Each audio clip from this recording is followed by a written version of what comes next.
But first, let's go to Phoenix, where former Congressman and now KFYI talk radio guy J.D. Hayworth is standing by. What's actually happening in Maricopa County? What are the? I understand there's a posse there and a police running around, and what are they doing?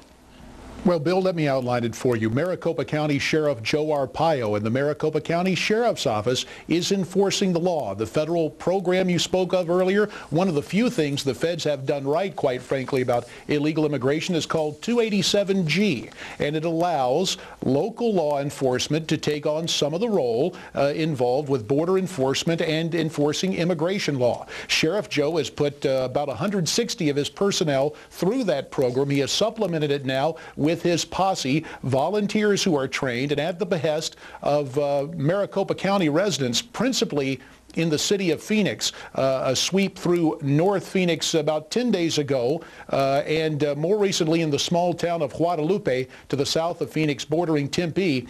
Sheriff Joe has enforced what is basically... But what does that mean? What does that mean, enforce? Does he go into people's homes who are not suspected of committing crimes and drag them out in cuffs? No, of course not. I would call it the broken windows theory of policing, the very thing he's being criticized for by both the New York Times and, strangely, Phoenix Mayor Phil Gordon. Yeah, Bill, remember when Rudy first took over as mayor of New York? I know it is, but tell the folks.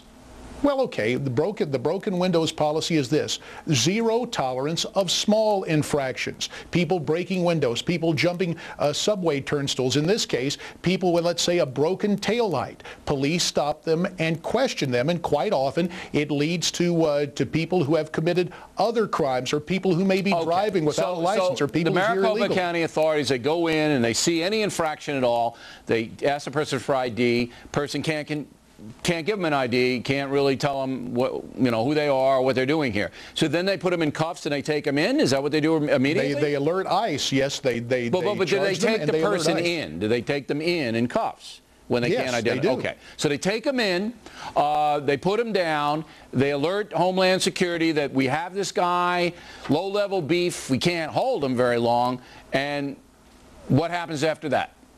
Well, the undocumented are documented, if you will. In other words, their immigration status is checked, and if they are here illegally, they're put on a fast track for deportation. So they hold. The law is being enforced. Yes, and in fact, you can see just with this going on, as you mentioned earlier, now we are seeing people leaving Arizona who are here illegally, and the neighboring Mexican state of Sonora is actually complaining that people are showing up on their doorsteps. And they don't know what to do with them. Enforcement works. Right. Well, enforcement works. That's tough, JD. You know, I mean, broken taillight, getting in cuffs and being detained, that's tough. But that's what's going on, and we appreciate you telling us about it. Thank you.